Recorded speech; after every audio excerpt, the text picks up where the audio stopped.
గాజు గ్లాస్ మీకు తెలిసిందే కదా, జనసేన పార్టీ.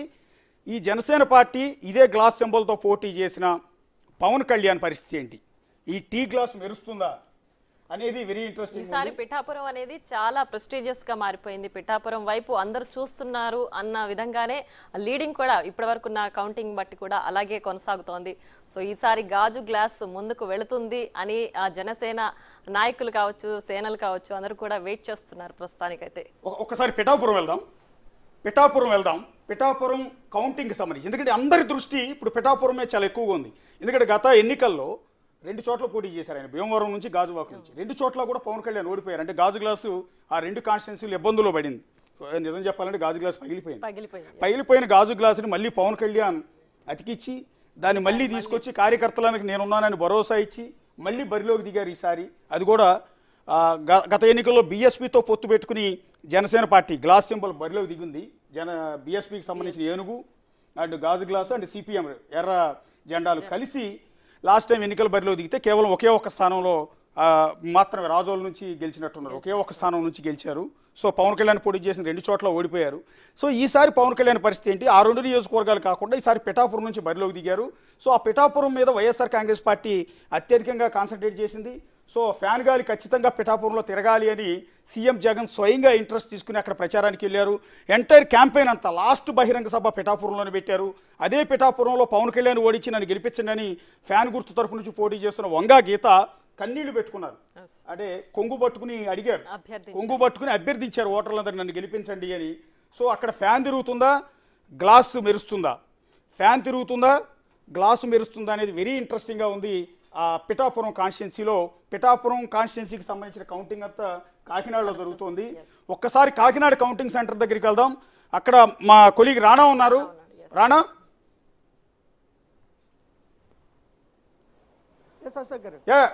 ఎట్లా మీరు అక్కడ ఉన్నారు? ఆ ఉత్సాహం, ఆ మూడు కనపడుతుందా? ఫ్యాన్ తిరుగుతుందా లేకపోతే టీ గ్లాస్ కనపడుతుందా?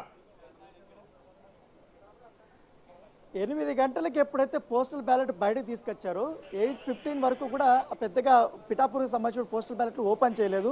ఓపెన్ చేసిన తర్వాత దాదాపు 70 వరకు కూడా చెల్లని ఓట్లు వచ్చినటువంటి నేపథ్యం ఏర్పడుతుంది. సో ఆ ప్రక్రియ ఇంకా స్టార్ట్ అవుతుంది. ఇంకా పోస్టల్ బ్యాలెట్కి సంబంధించిన రిజల్ట్ అయితే రాలేదు, ఏది పిఠాపురానికి సంబంధించి.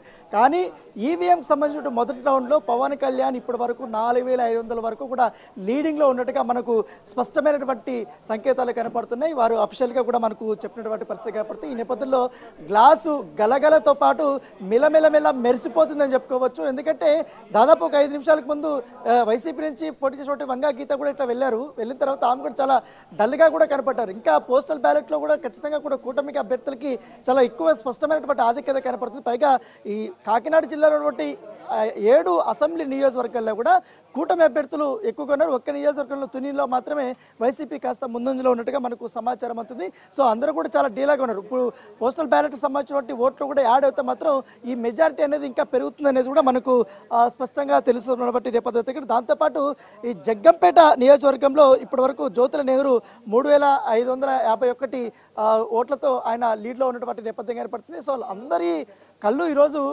నిజంగానే పిఠాపురం కౌంటింగ్ జరుగుతున్నటువంటి కేంద్రం వద్దే ఉన్నారు. ఎక్కువ హడావుడి కూడా ఇక్కడే ఉన్నటువంటి నేపథ్యం. మిగతా చాలా వరకు 7 నియోజకవర్గాలు అటువైపు జరుగుతున్నాయి ఇదే జేఎన్టీయూలో.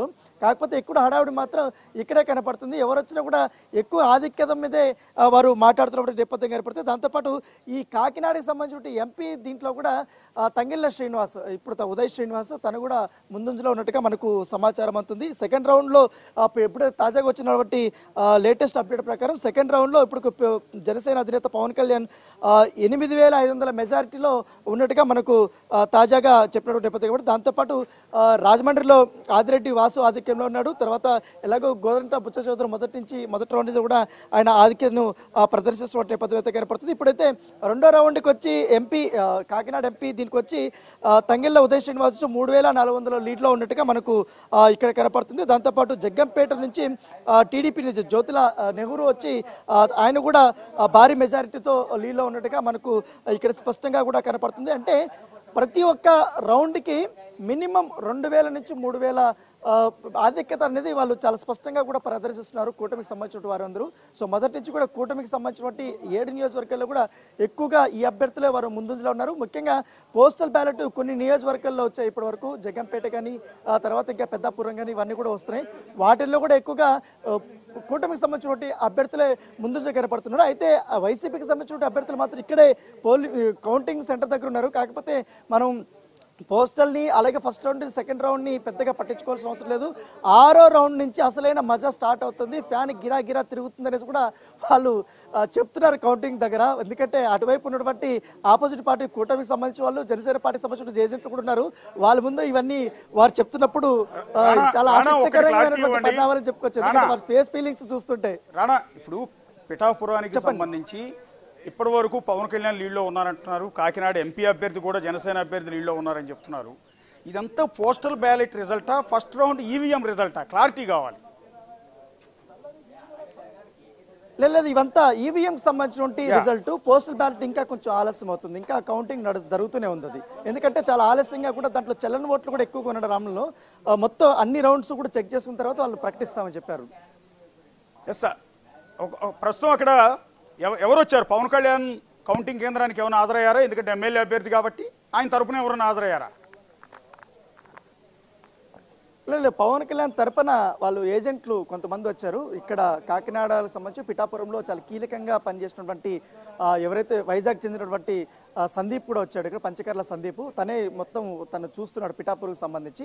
తను ఉదయం 6 గంటలకి వచ్చాడు. వచ్చిన తర్వాత మొత్తం అంతా కూడా వారు చెక్ చేసుకున్నారు, ఇక్కడ ఏర్పాట్లు కానీ ఎట్లా జరుగుతున్నది కూడా. తర్వాత 6:15కి వంగా గీత వచ్చారు. వచ్చిన తర్వాత వాళ్ళు కూడా చెక్ చేసుకుంటున్న నేపథ్యం కనపడుతుంది. ప్రస్తుతం మనకైతే లీడింగ్లో అయితే పవన్ కళ్యాణ్ కనపడుతుంది. మిగతా నియోజకవర్గాలకు సంబంధించినటువంటి అప్డేట్స్ కూడా వన్ బై మనకు వస్తున్నాయి. మొత్తం ఉమ్మడి జిల్లాలకు సంబంధించి ఇప్పటివరకు కాకినాడ రూరల్ మొదటి రౌండ్లో వచ్చి రూరల్లో పంతం నానాజీ వచ్చి 2000 ఓట్లతో ఆధిక్యంలో ఉన్నాడు. ఇదొక ఆసక్తికరమైన పరిణామం చెప్పుకోవచ్చు. ఎందుకంటే పంతం నానాజీ గత ఎన్నికల్లో కూడా ఓటమి చవిచూశారు. అప్పుడు ఆయనకి సెకండ్ ప్లేస్ దాకా వచ్చినట్టున్నట్టు గుర్తు. సో ఈ ఎలక్షన్స్లో ఆయన చాలా బాగా కష్టపడ్డాడు. ముఖ్యంగా టీడీపీకి సంబంధించిన నాయకులను కలుపుకుని పోవడంలో కూడా ఆయన సక్సెస్ అయ్యాడన్నట్టుగా ఇక్కడ లోకల్స్ వాళ్ళు చెప్తున్నారు. ప్రస్తుతం లీడ్లో కనబడుతున్నట్టుగా మనకు సమాచారం అవుతుంది. రానా, మీరు కొద్దిగా హోల్డ్లో ఉండండి. Yes, Pithapuram and Kakinada rural 2 చోట్ల కూడా జనసేన పార్టీ గ్లాసు గలగల వినపడుతోంది. ముందు నుంచి ఎక్స్పర్ట్స్ చెప్పినట్టుగా, ఎగ్జిట్ పోల్స్లో చెప్పినట్టుగా, ప్రీ పోల్స్ చెప్పినట్టుగా జనసేన పార్టీ చాలా వేగంగా దూసుకుపోతోంది. టీ గ్లాస్ అనేది దాని గలగల వినిపిస్తోంది. సో పిఠాపురం నుంచి పవన్ కళ్యాణ్ లీడింగ్లో ఉన్నారు, దూసుకుపోతూ ఉన్నారు. అక్కడ వంగా గీత వెనకంజిలో ఉన్నారు. అట్లాగే కాకినాడ రూరల్ నుంచి పంతం నానాజీ ఆయన లీడ్లో ఉన్నారు. అలాగే వైఎస్ఆర్ కాంగ్రెస్ అధికార పార్టీ నుంచి మాజీ మంత్రి కన్నబాబు ఆయన వెనుకంజలో ఉన్నారు. సో ఇది ఊహించని ఎదురు దెబ్బ, అంటే వీళ్ళు ఊహించిందే, వైసీపీ ఊహించని ఎదురు దెబ్బ. సో గ్లాసు గత ఎన్నికల్లో ఘోరంగా దెబ్బతిని పగిలిపోయిన గాజు గ్లాసు ఈసారి గలగలలతో ముందుకు దూసుకెళ్తోంది. అంటే ఎక్కడ పడిపోయామో అక్కడ లేస్తోంది. ఒక సముద్రపు అలమాదిరిగా ఒకసారి వెనక్కి తగ్గినా కూడా ముందుకు వచ్చినట్టుగా ఈసారి అంటే పిఠాపురం వైపు ప్రతి ఒక్కరు చూస్తారు. పిఠాపురం నుంచి పవన్ కళ్యాణ్ ఖచ్చితంగా ఆధిక్యంలో ఉంటారు, గెలుస్తారు అని చెప్పి కూడా జనసేన అభ్యర్థులు నాయకులు కూడా అందరూ చెప్పిన పరిస్థితి. సో దానికి తగ్గట్టుగానే ఇప్పటి వరకు పోస్టల్ కావచ్చు, ఈవీఎం కావచ్చు, ఈ కౌంటింగ్ బట్టి ఇప్పటి వరకు అయితే పిఠాపురంలో పవన్ కళ్యాణ్ ఆధిక్యంలో కనిపిస్తున్నారు. ఎగ్జాక్ట్లీ, అందరూ జనసేన పార్టీ కార్యకర్తలని కాదు, వైసీపీ చాలా ఆసక్తిగా చూస్తుంది పవన్ కళ్యాణ్ గెలుస్తాడా ఓడిపోతాడా. ఎందుకంటే ఓడించాలని లక్ష్యం వాళ్ళది కాబట్టి వాళ్ళ మెయిన్ టార్గెట్ అటు పక్క చంద్రబాబు అయితే ఈ పక్క పవన్ కళ్యాణ్. సో సీఎం జగన్ డైరెక్ట్గానే టార్గెట్ చేశారు. నీకు 3 పెళ్లాలని కారులు మార్చినట్టు మారుస్తావు అంటూ ప్రతి బహిరంగ సభలో పవన్ కళ్యాణ్ విమర్శిస్తూ వచ్చారు. ఈసారి గాజు గ్లాసు పగిలిపోతుందని చెప్పారు. సో భార్యలను ఉద్దేశించి సీఎం స్వయంగా పవన్ కళ్యాణ్ మీద చేసిన కామెంట్స్తో పవన్ కళ్యాణ్ కూడా ఒక దశలో ఒళ్ళు మండి ఎస్ పెళ్లి కూడా త్వరలో చేసుకోబోతున్నాను, అది నిన్నే చేసుకోబోతున్నాను అంటూ సీఎం జగన్ ఉద్దేశించి, అంటే సీఎం జగనే నా 4వ పెళ్ళాం అన్నట్టుగా ఆయన డైరెక్ట్గా కామెంట్ చేయటం అనేది ట్రోలర్స్ కి విపరీతమైన అవకాశం అండ్ చాలా క్యాలిక్యులేషన్స్ తర్వాత అక్కడ వంగా గీతని ఫైనల్ గా అక్కడ పిఠాపురంకి పవన్ కళ్యాణ్ కి అపోజిషన్ గా నిలబెట్టారు. Yes. సో ఇన్ని ఈక్వేషన్స్ తర్వాత కూడా ఇప్పుడు ఫైనల్ గా పిఠాపురంలో పవన్ కళ్యాణే ముందంజలో ప్రస్తుతానికి ఉన్న కౌంటింగ్ ని బట్టి అయితే మనకు కనిపిస్తోంది. సో వైసీపీ నేతలు ఇంకా వెయిట్ చేస్తున్నారు, పవన్ కళ్యాణ్ ని వెనకంజలోకి రప్పించాలి, నెక్స్ట్ రౌండ్ లో వస్తారేమో అన్నట్టు ఉత్కంఠగా వాళ్ళైతే ఎదురు చూస్తున్న పరిస్థితి కనిపిస్తుంది. జనసేన కార్యకర్తలకి అలయన్స్ లో ఉన్న టీడీపీ బీజేపీకి ఇది మంచి సంతోషాన్ని ఇచ్చే అంశం. పిఠాపురంలో గ్లాస్ గలగల వినపడుతోంది, కాకినాడ రూరల్లో గ్లాస్ గలగల వినపడుతోంది, కాకినాడ ఎంపీ స్థానంలో కూడా జనసేన పార్టీ లీడింగ్ లో ఉన్నట్టుగా తెలుస్తుంది.